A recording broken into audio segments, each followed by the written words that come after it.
Did y'all think Gio was going to come up here and sing with me like Kirby did last week? I know. I mean, the podcast is enough for me and Gio. Everything after that's a lot. All right, thanks for being here. We'll start with a statement from Coach, and we'll jump into questions like usual. Well, it's great seeing y'all. Start off with Scout Team Players of the Week. Sean Robinson on the offensive side of the ball and Macho Stevenson on the defensive side of the ball. And I have a lot of respect for Coach Kleiman. I think he is one of the best coaches in the country. Absolutely incredible culture. They're hard-nosed, and they're playing their best football right now. They started off – I know they started off not the way they wanted to. They started off 1-3, and then you turn around and you look up in the last 4 games, they're 3-1, playing really well on offense. If you look at the numbers just in conference, they're playing better on offense than what they did, overall. Quarterback is really good, and they're a physical football team. So we're gonna have our work cut out for us. It's going to be a great game. I think if you look at the games and you're a football fan that loves really physical football and 2 really good teams, I think you should tune in and watch that game because it's going to be a great game. Excited to go to Manhattan. I've told y'all before, it's one of my favorite places to play on the road. I think they've got a great fan base. It's the kind of old school, real traditional. Got a lot of stuff that they do as a crowd, and so I'm excited to go up there. So with that, open up for questions.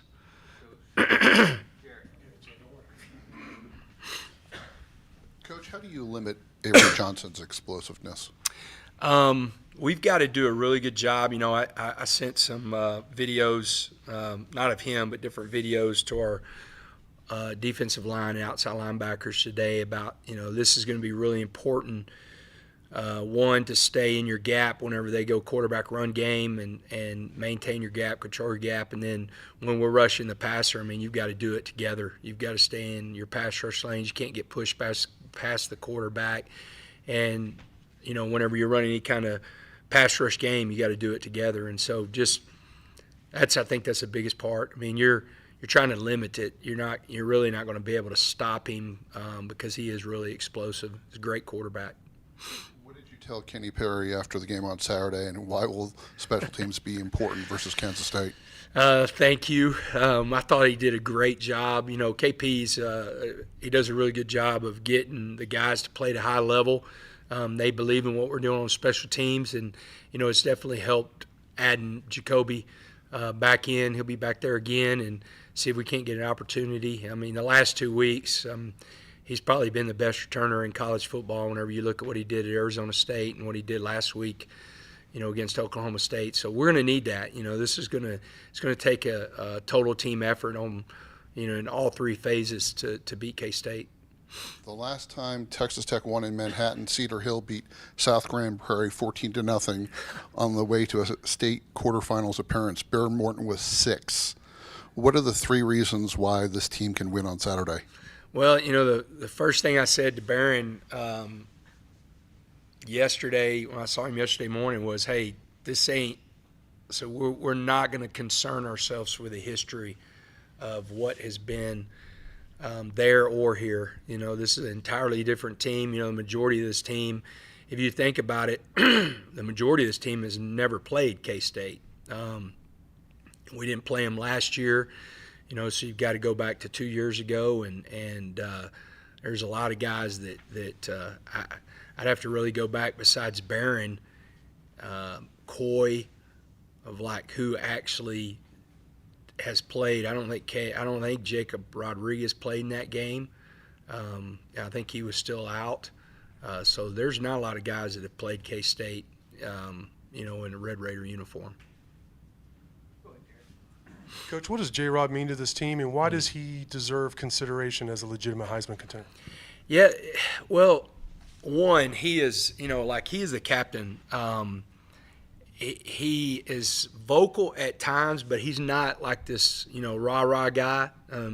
He's a guy that really is a lunch pail, come to work guy. And I was sitting there Saturday watching, whenever I got home, watching highlights and a lot of football, and And this Heisman race is really unique. You usually have a couple guys that really jump out and are leaders in the race. And man, I feel like we got two defensive guys that could easily be in the mix for that. I mean, if you look at the level that he's playing at for tackles, but the impact he has on games, like once again, he's taking a ball away, and this time he takes it for a touchdown. But, I don't know who, whenever you look at the Heisman race right now, who's the no-brainer. And so it's been a long time since we've looked at a defensive player as a possible guy. But, man, I look at the Heisman also as what does that person mean to their team? Just like your question asking. And that guy, we're a lot different whenever that guy's on the field. So I think it's really, something that should be talked about. Y'all probably know better than me of who's the top guys that everybody's talking about the Heisman. But I think even whenever you look at that, there's guys that haven't played well on Sundays, and he is consistent and keeps playing at a high level. Coach, without knowing how long Will's going to be out, does this injury affect maybe your off-season approach to the portal and going after a quarterback, or not? Hell, we're going to have that discussion. It just to kind of give you an idea, it's just the ACL. It's isolated, nothing else in his knee, has no issues, and so that has a little bit to do with it, but it's definitely something that you got to consider. I mean, we've Lloyd Jones Jr. just got released, and he did it about the same time. Chappie was on track. He was actually a little bit ahead, but we have been really strategic because we wanted to make sure we got this year back because he's never redshirted, but Justin Horn hadn't been released yet, and his was the same thing. Now, all those guys that we're talking about, it wasn't just an isolated ACL, so that has a little bit to do with it. But it's definitely going to be a discussion that you got to think about because, whenever I first started coaching, and some of you guys aren't old enough to remember this, but, ACLs were 6 months at the most, at the most. I mean, there were some guys that were coming back off of them if it was a prolonged playoff in the same season. And now, it is a 9-month truly a 9-month period before you get those guys back. And so something that we got to think about. If it's going to be somebody that's going to be totally dedicated to being back and attack the situation, there's nobody that attacks anything like Will Hammond. And so I feel really confident that he'll have himself ready to go. Coach, Kansas State, I think a combined 14 points is all they've in 14. their losses. Just going into this matchup, they've seemed to figure it out the last 2 games here, winning by double digits. What is your complete thoughts of this team and how they compete even in some of their losses? Yeah, it doesn't surprise me because I do think they have a really strong culture. I mean, that's, Kleiman, that's been his calling card throughout his career. They're a hard-nosed football team. They've got one of the best receivers that will be drafted this year. Number one, they've got a legitimate dual-threat quarterback. They're playing better on defense. You look at them, too, the one thing they are doing that we've got to do a great job of is we got to take care of the football. I think they're number 3 in the country, +9 in the turnover margin. That's been huge. That was a huge part of the win last week against Kansas. I think there was 21 points that were scored off of turnovers. So we got to do a good job. But it doesn't surprise me. I mean, they're a team that you think about it, we didn't have a media poll this year, but if we would have had a media poll this year, they would have been one of the picks by a lot of people to win the Big 12. And just had sometimes the ball hadn't bounced their way, but it's bouncing their way right now. And then my second one for you is, I know you're focused on the next 4 games in your team, but with a couple of losses this past week, Arizona State losing, just kind of want to know from you personally, how does it feel to be a coach in the Big 12 with all this chaos down the stretch? Yeah, I don't know the exact number, but I know Commissioner Yormark made a point whenever he was on I don't know if it was on Game Day or if it was on Barstool, but he was talking about there's no conference that has more lead changes than the Big 12 in the fourth quarter. It's the most lead changes in the fourth quarter of any conference. And my nephew who played for Cliff. I hadn't seen him in a couple years. Colton Need. He came to the game, and he was riding home with us. I took a deep breath and I said, man, these games are taking years off my life. But I would not want any other life, without a doubt. It's the greatest thing in the world. But, that's how it is every single week. You better have your team prepared, and you better understand there's going to be highs in the game. There's going to be lows in the game. I'm a huge UFC fan. I'm a huge boxing fan, and one of my favorite rounds ever is Ward Gotti. The 9th round is probably the greatest round. If you've never seen it, go back. You can Google it, Ward Gotti, and I'm showing it to the team tomorrow. That's what the game's going to be like. It's going to be body blows. It is going to be a dirty just fight for 4 quarters, and that's what we expect, and we've got to prepare ourselves for it. Quarterback health has been a recurring headline for Texas Tech over the past few years. From your perspective, Man. I think it's longer Yeah. than that, man. I think we might be on an Indian burial ground. Or I was something. about to ask, why is that? Do you I don't feel know. any superstitions or anything Yeah. like that? What is the overarching reason for that? I don't know. I was the other day. I mean, some of you. I go back because I see different ages in this audience for the media. But there's Major League, and they're like we've got to kill a chicken, and then they bring a box of chicken for Joe Boo or whatever. I mean, like it's tough. It's frustrating. And it's sad for Will. I mean, that's a non-contact. He's just making a cut, and kind of gets his ankle stuck. And I mean, Mike Ramirez, who's an amazing trainer. I mean, he's like literally still picture, man.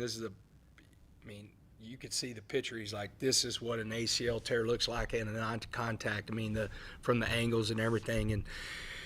And so, I don't know the answer to it other than just keep preparing guys to be able to step up. I was proud of Mitch, and I think there's a lot of teams that wish they had a Mitch Griffiths, on their team. I'm glad we have him, and he'll move into that number 2 role with Barron being back, and try to keep those guys healthy. The injuries have been different over the years, but is there anything Mike or one of your trainers has been able to identify as to, like, maybe somebody needs to work on vision here or a cleat change or something like that could avoid that a little bit more going forward? No, I mean, they're freaky, man. If you go through and just my time, the year before I got here and then my time here, like a broken collarbone.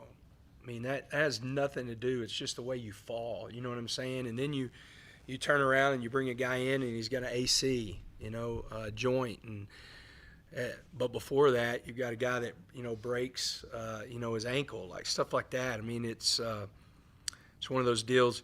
It just kind of keeps happening in the same position. That's the thing, because we've got guys like Skylar Gill Howard that's had that kind of similar to Tyler with his ankle and everything like that, but it just keeps happening in the same position. Do y'all practice any injury prevention movements, or Yeah, preparing like how to everything fall? that we do in the weight room, and a lot of stuff. We've added a lot of stuff to it. Even like whenever Mason Tharp was going through his concussion stuff, and we see him off to an export, we added some of that movement that they do and it suggested to do with head movement and neck movement in our off-season stuff, and I think that has made a difference. And we don't have as many concussions as I think we've had at different times and that we had whenever I was at Baylor. Go Jeff and Emily. So kind of piggybacking on that just a little bit, Coach, the plan this week is Barron Morton will start on Saturday. Yeah, he's ready to roll. He could have played last week. He feels really good, especially his arm feels really good. He looked great last week. He practiced yesterday, and we're off today, so all the guys were in there doing all their treatment and recovery and everything like that, and optional lifts. It's been a good day in the building. And then he'll be first huddle. We come out, our first thing right out of stretch is a trade period, and he'll be out there ripping it. What does the offensive line need to do to improve, especially against this K-State defense? Well, I think, the thing, 2 weeks ago, we were really dominant coming off the ball in the run game against Kansas, and then I think we took a step back these last 2 weeks. Yesterday, whenever we went through the plan to win, the one part that we did not win, our second one is dominate up front, and they had more rushing yards than we did. I mean, we've got to be able to run the football. I mean, that takes the pressure off of everybody, and we got to find good runs with the running backs, and this is going to be a big part of the game plan this week of finding their outruns against this defense and being able to execute them. And going back to Saturday very quickly, first shutout in Big 12 play since a 12-0 game against the Aggies. As a defensive-minded head coach, how nice is that to get the 0 on that scoreboard in Big 12 play? Yeah, it's huge, and Shill was up in his office whenever I got through with this, and I went up there and was grabbing all my stuff and gave him a big old hug, and he was fired up. He didn't know when the last time was, but it's always good.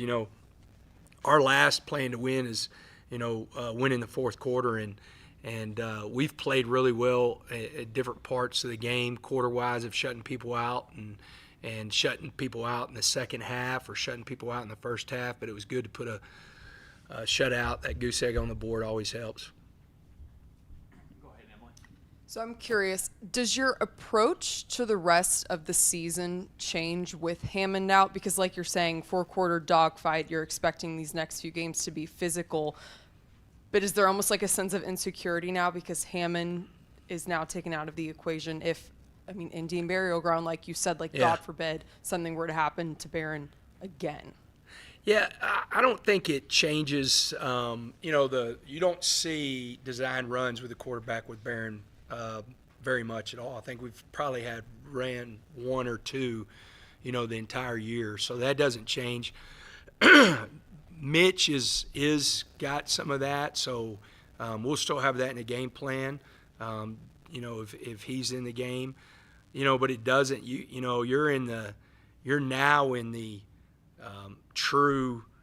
If you think about high school football and then what's coming up in the college and the NFL, you're in the playoffs. This is a huge game this week to keep us where we need to be, and so you got to cut it loose. You can't, save anything. I promise you, this building does not care who we play next week as far as how big of a game that is. We're all in on this game right here. I honestly think it's to get to where you are, it's as big a game as we've coached in. I said that against Utah because it was such a big matchup and everything. I feel the same way about this week because everything that you've worked for all year long, we put ourselves in that spot. Now you've got to go take care of business this week and, get ready for what's next.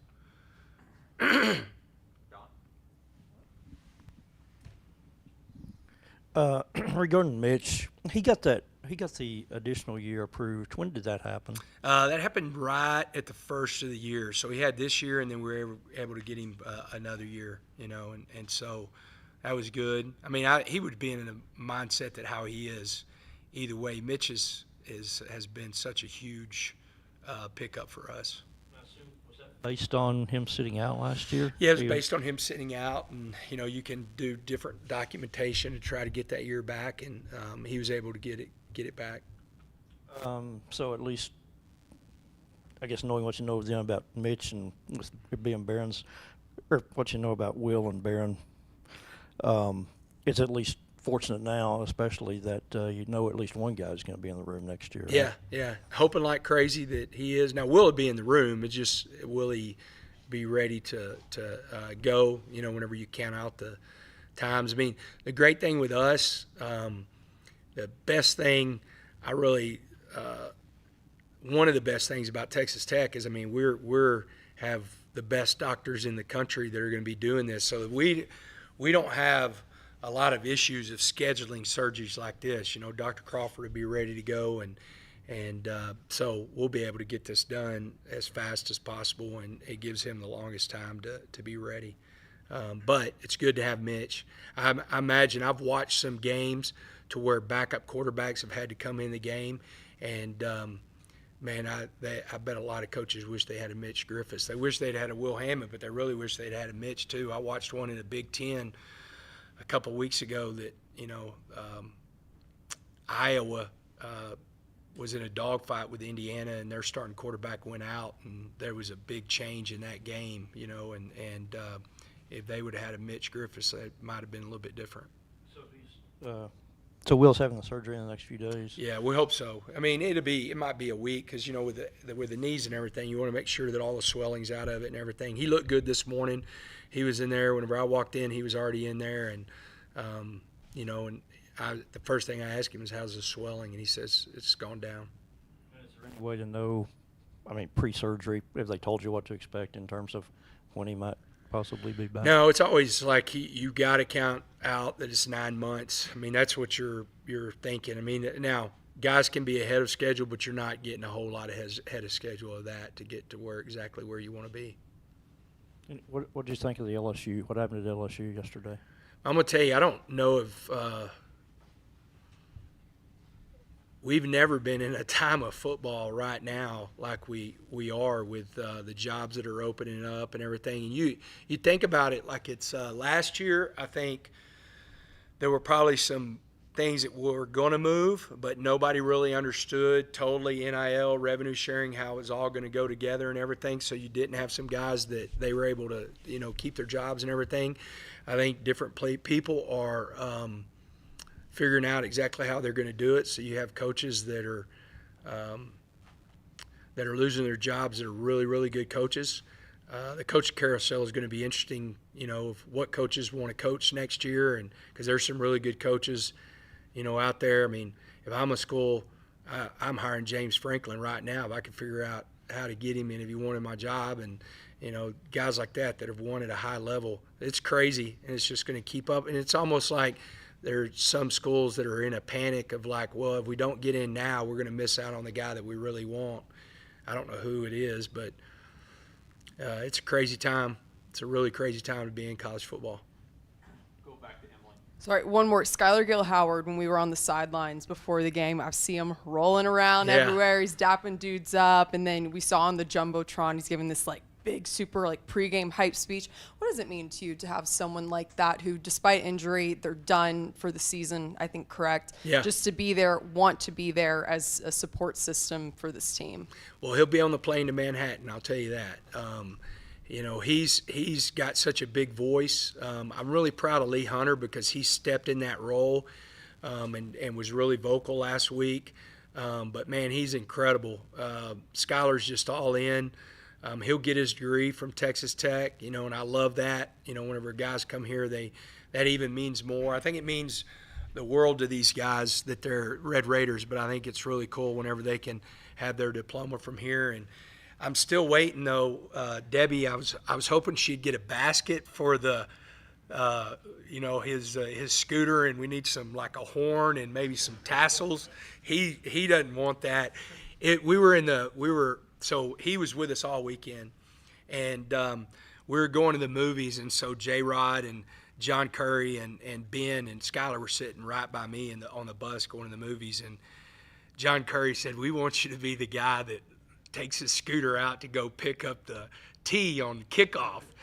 And there were some words said that I cannot say right now from Skylar that he wasn't going to do that. But, man, that guy, he's all in. And, you know, that's the challenge that Kirby makes to us coaches is whenever you have guys that come in, no matter how long they're here, that they buy in and that they feel like they're Red Raiders and they're loved. And he knows he's loved and he loves this program.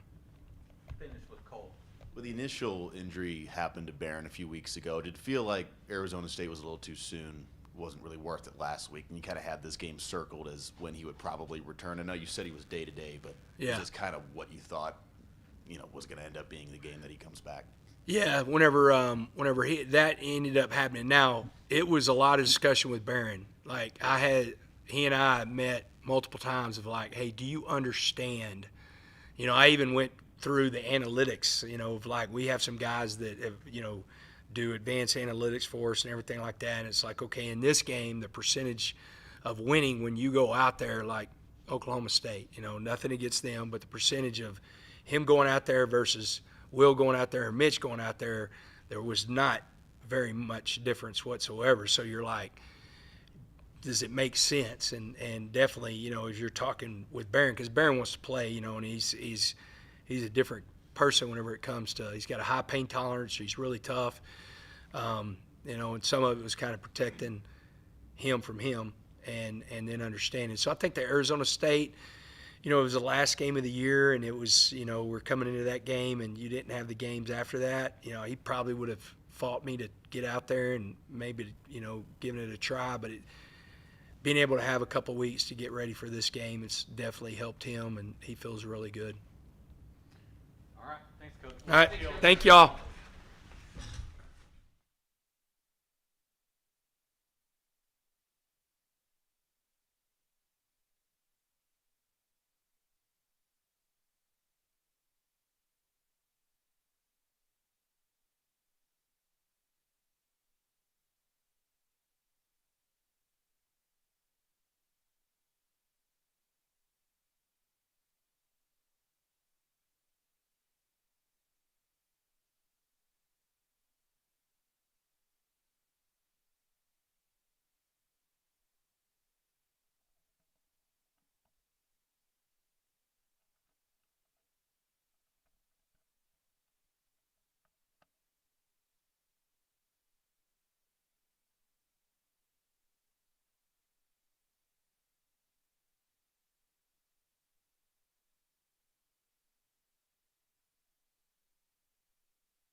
Coach, you had a huge smile on your face post game. What does a shutout mean to you, and how does that allow you to proceed this week versus K State? Well, we were happy to get the win. Getting the shutouts is kind of, icing on top of the cake. It's nice. It's hard to do. Hard to win games and hard to hold teams to a few points. So it was fun, and our guys worked really hard for it. So that was exciting. How do you attack Avery Johnson, limiting his explosiveness? Golly, he's a really good player. Just got to try to do a great job with your rush lane integrity. There'll be some design quarterback runs in the game as well. So just got to fit the defense, play with great leverage in the run game, and play with great leverage as far as pass rush goes. What did Ansel sack mean to you? It was another sack for our team. It was awesome. Coach, how do you feel like the corners are playing? I know Mir's been getting in a little bit more, and then Horn played some Saturday. How do you feel like as a group the corners are playing? I think that I'm seeing improvement out of them in practice and in games. Mo came in and played really well, I thought. So I was very pleased with that. And then you have a lot of playmakers on the defense, but what does J-Rod mean to the defense and the team overall? Oh, he's just a great leader for our football team. Defensively, he's a great leader. He's a very consistent individual in terms of his preparation, physically, mentally, the work ethic that he has. He's a great note taker in meetings. He leads by example. I think he's really well liked by his teammates, and certainly he's a really fun guy to be able to coach. A couple weeks ago after the Arizona State game, you touched on some of the adjustments you wanted to make on containing the quarterback that has the ability like Levitt did. You go up against another quarterback this week that kind of has that same ability. What are some of those things that you guys have been working on in practice just to get better at, like you said, rush lane integrity and kind of containing? Yeah, I mean, I don't know that it's necessarily anything a lot different. It's just more of the same emphasis and focus. When you have a quarterback that has the legs like Avery does, that you've got to do a great job with your technique and fundamentals, and just understand that getting to the level and depth of the quarterback is important, and not getting pushed past him, and then just got to do a great job of keeping him contained. Coach, other than Avery Johnson, what stands out to you with regards to this Kansas State offense? The receiver is really good, number one. That is Brown. They've got several backs that are really good. Number three, Dylan Edwards, has got some really good speed on him. I think he's been a little banged up, but I'm expecting him to play. They've got a nice group of tight ends, and their offensive line is really well coached. They're lean, they're athletic, they play really hard, so they're a very good football team offensively, and they're really well coached. And I'm trying to figure out how I want to word this correctly. The Kansas State turnaround that they have done with regards to how they started the season to how they're playing now. What are some of the biggest differences in how they started the season and how they're playing now that you have seen? They are on a roll, point-wise, last 4 games, 2 times 34 points, 41 and 42. I think they're in a groove. I think some of those early games, you go to Dublin, Ireland to play the opener against a really good opponent. You lose by 3. You come back, jet lagged. You got to flip your whole schedule. You play a North Dakota State or just a North Dakota team.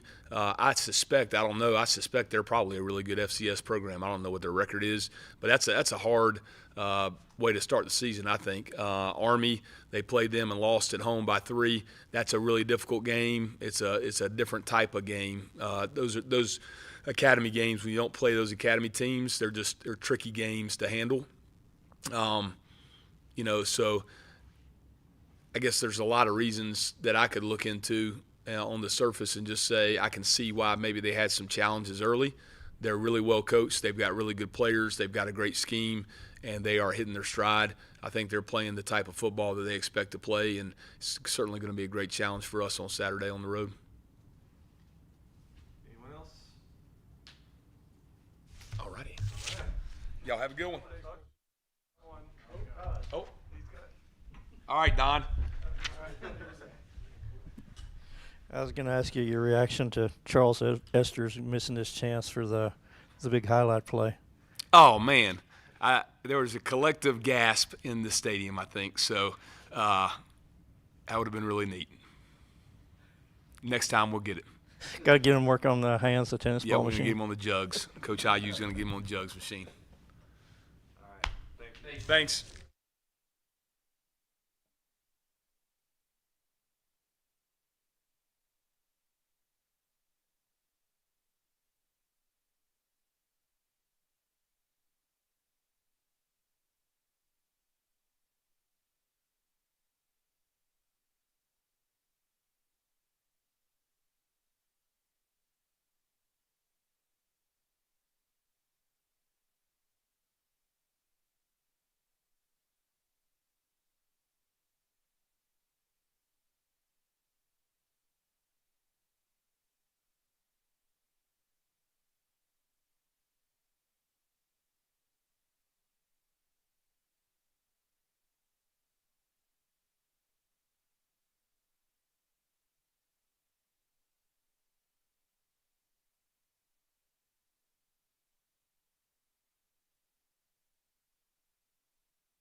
Coach, Mitch was able to get the vertical passing game going. How does a healthy Barron help that?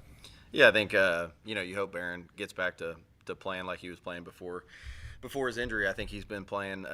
He was playing at a really efficient level. Completing a bunch of passes, and you look statistically, our explosive passes were really good when he's been playing quarterback for us. So hopefully we can pick up where we left off. And I was too. I was proud of Mitch, man. I thought he came in and to be thrown into that situation as starting the year as a third string quarterback and to play the way that he did was really impressive. What improvements do you need to see from your offensive line to help improve your running game? Yeah, I think I think when you don't run the ball successfully, it's a combination of things. It's probably a little bit we got to do a better job as coaches scheming up the run plays, and then the actual execution. And it's a combination of kind of, it was one of those days where the times that they would block it up well, the quarterback threw the RPO, or the O-line would block it up well and the running back maybe didn't hit it the right way. And so there's so much, or the times that we did have a play called, that should have been successful, maybe they didn't block it up as well as as they should have. And so it was a little bit of a combination, kind of all those things. So just getting back to the basics and being really clean in our fundamentals, and making sure we're putting our guys in a position to be successful to run the football, and then going out in there and execution. The execution and the physicality is going to be at a premium this week for sure. How do you see the balance now of your running and passing game? I think the games that we've been successful, I think when we've really been in rhythm on the offense, we've been able to do both. You've got to be able to establish the run, and then I think that does open up, some of those explosive passes. I think when you're not able to run the football, one, it's hard to stay ahead of the chains and it's hard to stay on schedule, and play in rhythm on offense. So, you would like to see the running game get back going this week for sure, which will be a challenge because Kansas State's good. Coach, you mentioned being proud of Mitch and the good job he did off the bench. What do you like about his game, and what made you originally be interested in him and wanting him to come out here? Yeah, so, what I like about his game is the moment wasn't too big, and he's kind of got a little freelance. He's not out there, uptight like he was ready to cut it loose. And at the end, I think you saw in some of those moments, like he wasn't afraid to push the ball down the field and really and let it rip. So I appreciated his mindset, and he's a really talented kid. I mean, that's what you watch him in practice. He can really spin the football. He's not a big guy, but for his stature, has a lot of arm talent, and has some magic too with his ability to scramble and escape and extend plays. Which he didn't necessarily have to do a ton of, but you kind of saw he had that rep, at the end of the first half where he kind of scrambled out to the right and threw it to CD. So you could see kind of his improvisation, at play. So he's got all those things that you look for, and then just being an older guy, he does have some really good leadership qualities. I thought he did a really nice job on the sidelines with the offense, just talking through those guys in between drives and kind of rallying the troops. So I thought he did a phenomenal job there. It's kind of a crazy story how we ended up with him. This time he sent a picture in our quarterback, group chat last week last Tuesday of last week. A year prior he was, working pouring concrete. And so, took the year off from football, and we were just in a kind of a unique position where we had a starter. We had a backup that we felt really good about in Will, and so we were looking for a guy, who had some experience that could come in and kind of provide a veteran presence, that if you did have to play with, had the talent and experience, to win you a game, which he did. And he just ended up being the perfect fit. He wasn't looking for much. He was kind of just, coming from where he was at. He was just looking for another opportunity to get back into things. And I had a prior relationship with him, from recruiting him a little bit when he was in the portal the first time, when I was at my previous school. So kind of knew of him, and just saw him post on Twitter that he was interested in getting back to playing football, and it all kind of worked out to get him here. You talked about, or asked you about the receivers last week. How do you feel like they played Saturday? Yeah, I think those guys played pretty well. I think there's room for improvement in a lot of phases, in basically every phase. But you saw guys make plays like the catch that Coy made when he got hit. I mean, that was an unbelievable catch, one of the toughest catches I've ever seen. I thought Caleb Douglas came up with a few really, really big catches. Micah had a nice catch at the end on the fade ball. So it was good to get those guys out there. I thought Kelby, when he came in, he had a little now screen. He made a guy miss. So it was good to get some more guys opportunities. And we'll keep working. There's things that we need to get better at. But those guys will attack it, and Juice does a great job with that group. Holding those guys to a high standard. So I expect their play as we move forward just to continue to elevate. Coach, I know your approach probably doesn't change much, but with the quarterback room getting a little bit thinner, and with Barron, those two times that he got hurt with his shin injury, just kind of getting taken down from behind, is there any adjustments that you're going to make come these next few games to how you approach using Barron and what he does in a game? Yeah, I think Yeah, I mean, for sure, you take all those things into consideration, and two, you just got to utilize those guys' skill sets. You know what I mean? We're going to put those guys in position to be successful, so we're going to do a lot of things that Barron's really good at, and build the game plan around him and his strengths as we move forward. And then second one is this Kansas State defense obviously had their bumps and bruises and struggles early on in the season, had a tough schedule to start out. The last couple of weeks, I think they've had 15 turnovers to their offense, only giving up 5, so that's been a huge turn for them, is the turnover battle. How important are those possessions going to be in keeping a hold of the football and not giving it to a defense that's been so good lately at taking it away? Yeah, I mean, that's going to be incredibly, important, especially going on the road. You got to be disciplined enough to take care of the football. And statistically, turnover margin is one of the, the highest probably, correlation to winning.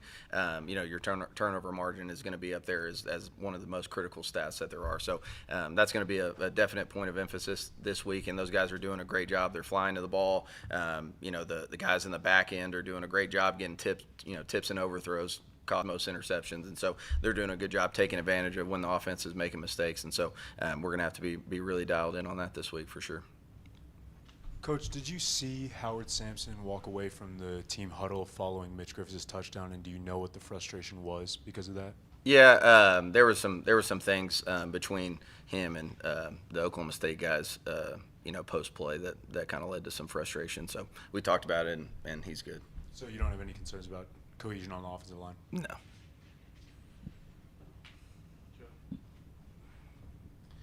Coach, as you guys have gone through the season, when Barron's been the starter, the confidence in the offense, the abilities all seem to go up for everybody involved. It's almost been like when he walks out there and he's running the offense as you're calling it, that everybody immediately clicks. There's no questions about it. There's no hesitations. A lot of that's being the starter. What's missing when he's not there that you're getting back this week?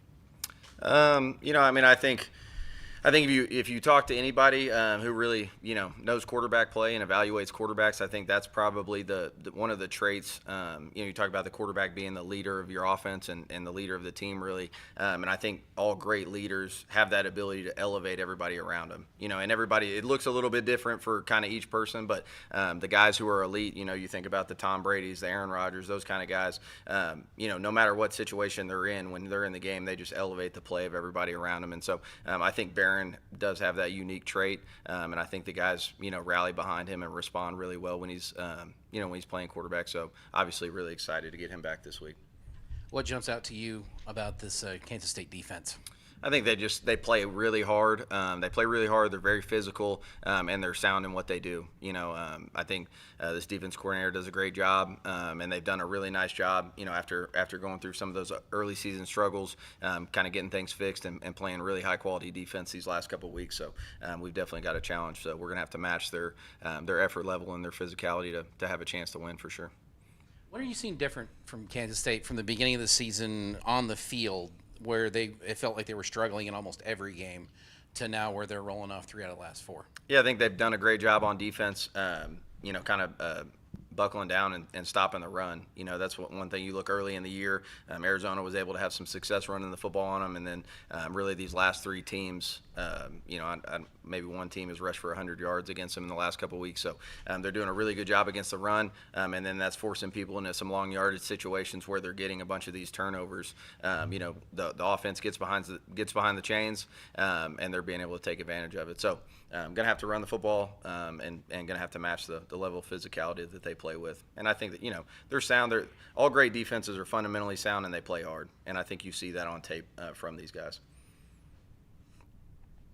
Mike, I was just looking at your UTEP bio, and you and Mitch are listed at near almost identical size-wise. I was curious, does he remind you of yourself as a player? How is he like you, the quarterback, and how are y'all different? He's probably a little bit better than I was, which is a good thing for the Red Raiders. He very similar in terms of being undersized and probably having a little bit of chip on your shoulder and playing with a little moxie. He can throw it a little bit better though. I'll give him that.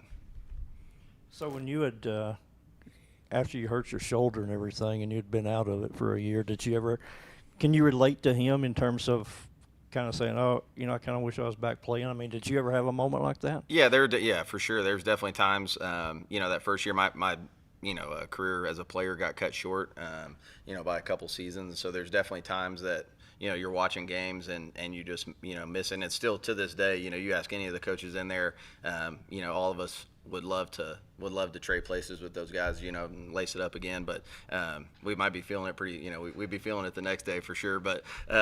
But yeah, so I think everybody, who's in this position, who's played, definitely misses it. And so I do relate with him, and that feeling of being without football. And I was fortunate, I went straight from playing to coaching, so you're still around the game, still had the relationship piece that you definitely would miss if you're not in it. But yeah, it's something a little bit different when you're not back there taking snaps and making plays like you were. So that transition is a little bit difficult.